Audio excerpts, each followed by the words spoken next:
Foxconn company जो कि iPhone बनाती है, अभी वो टोटल 1.5 बिलियन का इन्वेस्टमेंट करने जा रहा है इंडिया के अंदर। आपको पता होगा अभी कुछ समय पहले वेस्टर्न और पैगाट्रॉन जो कि एप्पल बनाते हैं, ये तीन कंपनी है जो कि आईफोन बनाती है। ये तीनों कंपनी जो है इंडिया में अलग अलग तरीके से इन्वेस्टमेंट कर रही है। अभी कुछ समय पहले वेस्टर्न ने भी 3 बिलियन का करा था और पैगाट्रॉन ने भी 2 बिलियन के आसपास का किया था। अब क्या है, फॉक्सकॉन 1.5 बिलियन का कर रहे हैं। अभी इतनी जल्दी इन लोगों की इन्वेस्टमेंट क्यों हो गई है?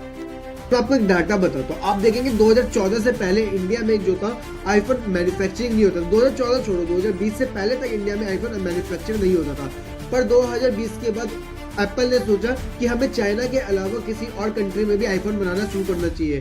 तो उन्होंने इंडिया देखा और इंडिया में जैसे उन्होंने अपनी यूनिट्स लगाने शुरू करी, वो एकदम से बहुत ज़्यादा बढ़ गई। आप देखेंगे कि पहले आईफोन की जो यूनिट्स थी, जो मैन्युफैक्चरिंग थी, वो 2 यूनिट्स थी। आज के वक्त में टोटल बढ़कर 300 मैन्युफैक्चरिंग यूनिट हो गई है। और दक्षिण कोरिया के राष्ट्रपति मून जे-इन यूपी के नोएडा में दुनिया की सबसे बड़ी मोबाइल फैक्ट्री का उद्घाटन करने पहुंचे। मेक फॉर द वर्ल्ड के तहत भारत में बने फोन सारी दुनिया में निर्यात होंगे।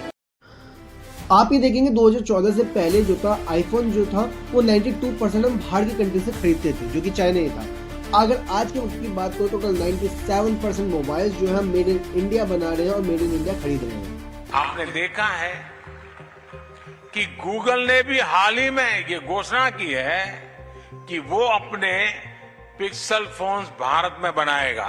सैमसंग के फोल्ड 5 और एप्पल के आईफोन 15 पहले ही भारत में बनना शुरू। इसी के साथ जो है इंडिया सेकंड लार्जेस्ट मैन्युफैक्चरर बन जाता है मोबाइल्स का।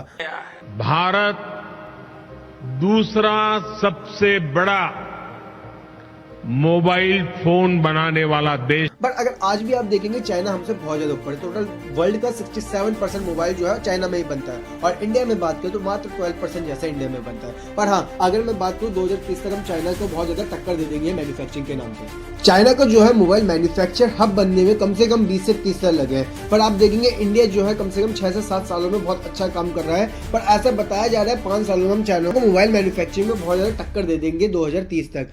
अब ऐसा क्या इंडिया करने वाला है 2030 तक, चलो मैं आपको बताता हूँ। अगर मैं 2025 तक का मोबाइल प्रोडक्शन की बात करूँ तो इंडिया में 60 बिलियन जैसा हो रहा है, पर 2030 तक इसका टारगेट जो होता है 170 बिलियन से लेकर 160 बिलियन तक का बताया जा रहा है। इंडिया में जो अभी एक्सपोर्ट कर रहे हैं हम आईफोन टोटल 24 बिलियन का बताया जा रहा है 2025 के डाटा के उसमें। अगर हम 2030 तक का इसका टारगेट देंगे कितना बढ़ेगा तो टोटल ये 110 बिलियन जैसा करने का काम चल रहा है। अगर मैं डोमेस्टिक सेल की बात करूँ आईफोन की टोटल 36 बिलियन का है। अगर मैं बात करूँ कि 2030 तक कितना जाएगा, टोटल डोमेस्टिक सेल में ये 65 to 70 बिलियन जैसा जाने के चांस लग रहे हैं। और ऐसा बताया जा रहा है कि अभी फॉक्सकॉन, वेस्टर्न, पैगाट्रॉन और भी ज़्यादा इंडिया में इन्वेस्ट करने जा रही है।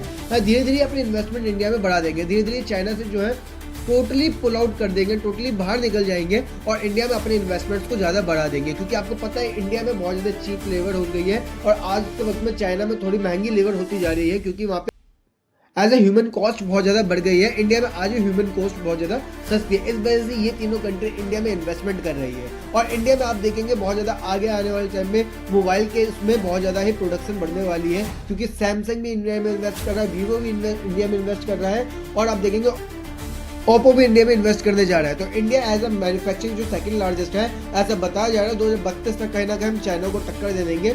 ऐसा बताया जा रहा है कि 2032 तक हम फर्स्ट लार्जेस्ट मोबाइल मैन्युफैक्चरर बन भी जाएंगे, क्योंकि हम चाइना को बहुत ज़्यादा पीछे कर देंगे। अगर हम चाइना को टक्कर देना चाहते हैं तो इंडिया को अपने ऊपर बहुत ज़्यादा इन्वेस्टमेंट करना पड़ेगा। इंडिया को और अच्छे रोड और अच्छे हाईवेज और अच्छे पोर्ट्स और PLI स्कीम पे इंडिया को इन्वेस्ट करना